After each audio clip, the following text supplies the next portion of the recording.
Be better with me. Halo teman-teman semuanya. Nah, ketemu lagi sama saya Stefanus dari channel YouTube Stefanus. Oke, hari ini saya bisa berkesempatan untuk mewawancarai pelatih saya di timnas dulu. Nah, kalian yang belum tahu, kita kenalin dulu nih siapa yang bisa saya ini. Oke, Samir, halo. Halo. Oke, Samir, mungkin bisa kenalin saling siapa, terus backgroundnya apa, Enggak. Ya halo, saya Fahmi. Terus asal saya dari kampus UNJ. Kerjaannya nyuruh-nyuruh mahasiswa. Jadi pengajar. Terus masa lalu saya memang teknologi dan akhirnya aktif di teknologi dan berjumpa dengan sang legendaris. Waduh, legendaris. Karena dengan legendaris ini di sebelah saya. Iya, mudah-mudahan waktu yang singkatnya bisa kita jalan ngobrol. Oke, tadi udah disampaikan Pak Fahmi punya UNJ. Oke, kalau boleh tahu di taekwondo itu ikut tahun berapa ya? Nah, ini persoalannya. Saya paling sedih kalau tanya lahir tahun berapa ya? Saya lahir tahun 64, kemudian taekwondo mulai tahun 70-an. 70-an. Iya. Itu sampai mulai saya belum lahir. Tapi saya beruntung karena walaupun umurnya udah lewat, tapi boleh berteman sama yang muda. Dulu tahun 70 itu berarti taekwondo pertama kali tahun berapa? Itu rame, tahun 70-an tuh rame, ada kelompok-kelompok, ada versi TF, VTF. Tapi dulu katanya kita kan dari pertama kali. Ya pokoknya sejarahnya nggak jelas. Makanya saya kalau ada mahasiswa nanya tentang sejarah taekwondo Indonesia, saya langsung udah ganti sejarah taekwondo WTF karena yang udah jelas. Saya soalnya perlu untuk kepastian itu. Kalau sejarah itu begini ceritanya. Oke, berarti saya tahun 70. Nah, pertama kali latihan itu di mana? Jadi judulnya dulu saya kepengen latihan karate. Karena ada zamannya Akan Bangun itu pada meninggal. Abdul Qadir top karate dekat rumah. Tapi sama ibu saya belum boleh. Saya masih SD.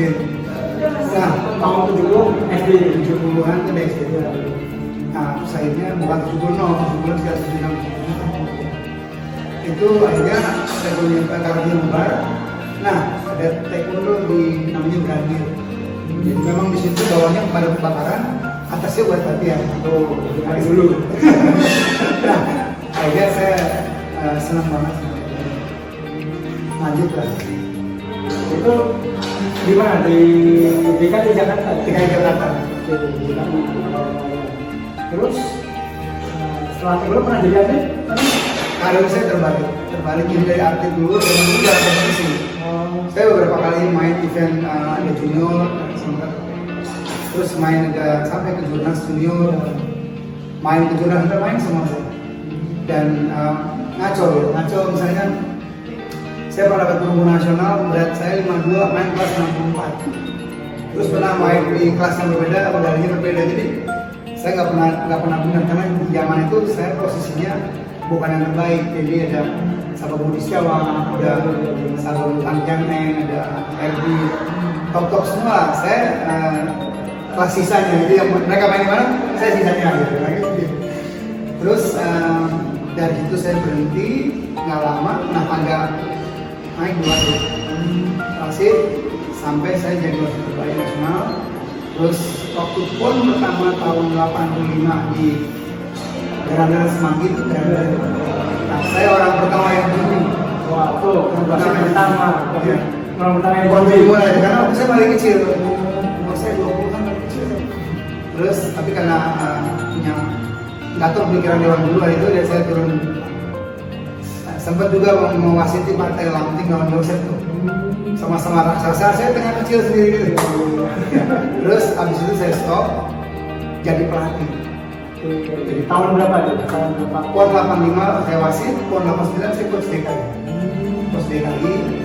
Kemudian hari itu rezeki saya DKI Dong. Dan ternyata itu rekor terbaik. Terus habis pon 89 saya berhenti pindah ke cabang-cabang lain. Makanya saya ngilang lama taekwondo, balik ke taekwondo ketemu. Tahun 89 hilang baru pas saya lahir tahun 90. Oh gitu. Sebelum mau lahir.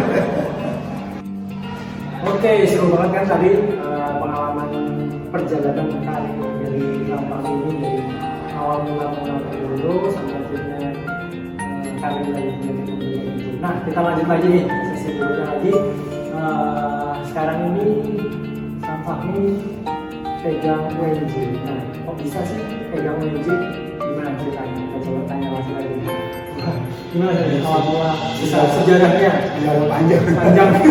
Ya WNJ itu namanya IKIP mungkin juga itu Bandung, itu Semarang. Nah, sekolah perguruan yang tempat saya sekolah. Lalu saya sekolah tahun 83. Kemudian 84-nya akhirnya saya buka klub taekwondo di sini. Akibat dari permintaan teman-teman buka taekwondo. Karena dia tahu saya buka klub di sini. Nah, repotnya muridnya teman-teman. Jadi kalau ngomong gini, bem, gue gitu. Karena teman sendiri. Tapi itu jadi cerita karena kita pada gede-gede cerita masa lalu itu lucu. Dan saya bilang, kok bisa yang mati kayak gini? Dan yang teman WNJ memang kita tuh cuma sekedar hobi mahasiswa. Namun akhirnya pelan-pelan prestasinya naik karena kita mendapatkan sedikit materi sosial di dalam program latihan. Akhirnya diteliti juga. Nah itu jadi bekal saya ternyata memang kita perlu ini belajar. Sampai beralih ke sekarang WNJ jadi umurnya udah 3 bulan. Wah, itu udah 30 tahun di WNJ. Lebih ya. Wah, bener-bener ini ibaratnya punya taekwondo dan bedekolnya WNJ juga. Menjaga ini. Terus, kalian sekarang ini di WNJ apa nih? Sebagai apa nih? Saya dari masuk itu 83, lulus 87, diangkat PNS 88 dosen, terus di sekolah dan seterusnya, sampai hari ini saya tetap staff pengajar.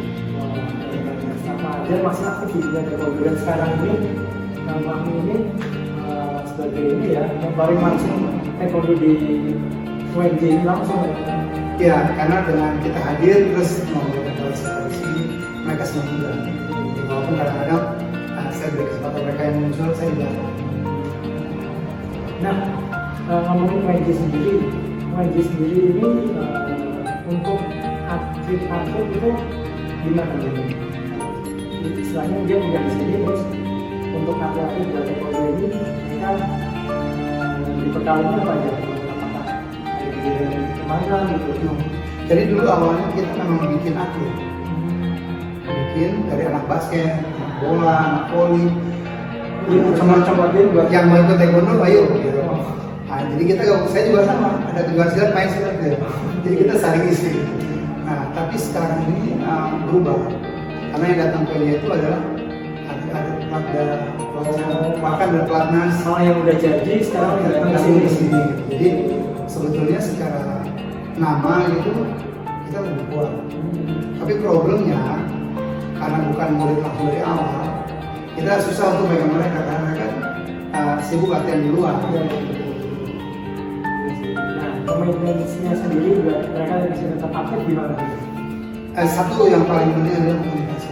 Paling penting, harus sering ngobrol, tanya dan lain-lain. Kemudian juga bikin kegiatan, ya, termasuk mendatangkan Sarupong ke WNJ. Jadi itu buat mereka sebuah rangsangan bahwa saya akan kampus, saya bakal ketemu sama Om, bisa foto bareng, latihan bareng. Itu sebuah rangsangan yang dibuat supaya mereka untuk aktif. Jadi saya kesini dan sekarang wawancara tuh tadinya diundang untuk jadi apa ya sumber lah, jadi kita tuker-tukeran. Nah kita udah tahu tadi salah satu tentang pengalamannya, terus tentang UNJ sebagai apa, dan kegiatannya kayak gimana. Nah saya mau tahu juga nih kalau teman-teman nih share tahun 2011 atau 2012 saya sempat dilatih sama Pak Fahmi. Nah jadi pelatih fisik. Nah kita tanya nih kenapa kok bisa memilih jadi pelatih fisik? Ya, mungkin kalau bisa ceritain tuh, kok bisa pilih pelatih fisik gimana? Waktu saya agak jauh dari taekwondo, itu saya banyak bergaul dengan banyak cabang. Sampai akhirnya termasuk ke senam. Senam itu saya ikut beberapa kali sekolah singkat tentang latihan fisik sampai ke beberapa negara. Di situ saya melihat bahwa memang ternyata fisik itu sangat-sangat penting untuk mewujudkan prestasi itu. Kalau fisik ada jangan cerita. Akhirnya saya merasa terpanggil. Terus ditanya, kamu cabangnya apa? Cabang asal saya taekwondo. Yang berikutnya adalah ini. Terus akhirnya ya sudah coba dikembangkan, dibelah gitu. Taekwondo butuhnya apa aja, disiapkan. Karena yang paling bagus itu adalah perencanaan. Kalau ada prestasi yang hebat apa? Nah, saya melihat di taekwondo juga, saya sendiri pribadi latihan turun-turun. Latih saya ngerti itu, saya ngerti itu kan. Nanti murid saya ngerti itu. Tapi ternyata dengan pemikiran ini, kita bisa melihat kekurangan anak, terus membangun anak, dan meningkatkan kemampuan fisik. Ya, makanya saya merasa tertanam belajar terus perlu praktek. Ya, prakteknya murid-murid saya. Setelah itu baru saya ketemu tahun 2012 ini ketemu juga. Jadi pertama kali ketemu di Cipayung ya, Cipayung tahun 2012 itu timnas itu lagi program persiapan SEA Games waktu itu. Jadi sama Fahmi melatih fisik juga. Serunya lagi pola latihan fisiknya itu ini unik. Jadi ya mungkin kita taekwondo kan kebiasaan yang Pak tadi bilang turun-temurun. Jadi pelatihnya yang ngasih ini ya sama muridnya kasih ini, nantinya itu lah turun-temurun. Kayak bisa lari tangga terus pokoknya itu nggak dia metode ini kayak gimana. Nah di sini mungkin bisa diceritain lah apa namanya trik-trik apa bukan trik ya, kayak ilmunya lah, ilmu menerapin fisik ke atlet biar sang atlet ini bisa enjoy latihan. Jadi saya melihat bahwa latih Korea itu hati kita tegang banget, stres. Ada sekali waktu lagi fisik, semua lagi gembira karena saya pakai musik. Semua lagi gembira, jadi nggak peduli itu latihan mereka karena ada musik itu pancingan. Mereka merupakan suasana, ini bukan suasana teknik. Tiba-tiba Korea datang, itu di Cipayung. Sterling datang. Saya tahu itu siapa. Kakaknya Sterling. Itu semua langsung tegang, langsung diam gitu. Terus saya bingung, kenapa gitu? Ternyata sebegitu disiplinnya, tapi efeknya adalah tingkat stresnya menambah. Jadi saya malah lebih masuk ke games sebenarnya. Karena dengan games itu anak melupakan stresnya. Jadi ajang fisik itu termasuk ajang recovery mental.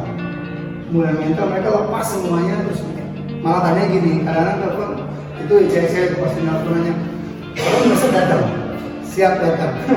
Besok main apa? Langsung bertanya main apa? Karena sini tapi dengan begitu jadinya akhirnya suasana jadi lebih seru. Padahal isi latihannya sama, tapi memang dengan gaya yang berbeda.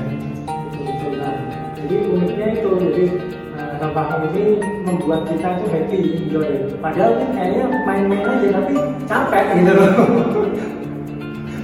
Saya yang lebih seru tuh kita di Popki karena sekolahnya banyak tuh, banyak terus lapangan besar. Dibagi 3 tuh, ini grup volley, ini grup sepak bola, ini grup basket. Kita begitu beberapa seri menit itu pindah, yang basket main volley, yang tukar terus, tapi itu seru banget. Saya ngerasain capek tapi kita happy juga gitu. Saya sempat merekam video itu dan video itu belum ketemu. Alhamdulillah. Padahal itu bukti sejarah. Nah ini sekarang kita masuk ke ini apa? Mungkin yang sering ditanyakan sama atlet, mungkin yang sering ditanyakan atlet, fisik itu yang diperlukan apa sih buat sang atlet itu sendiri? Mungkin buat dasarnya ya apa yang diperlukan? Saya melihat seluruh pelatih itu milih power. Oke. Tapi power ada fasenya. turun dulu ke bawah. Power itu terakhir. Jadi kalau kita mau lompat palang, mau lompat apa itu sebelah kaki, dua kaki, terakhir. Di awal itu yang penting koordinasi.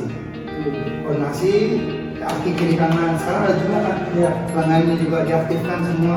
Dan itu latihan koordinasi itu nggak perlu berat-berat. Ringan aja.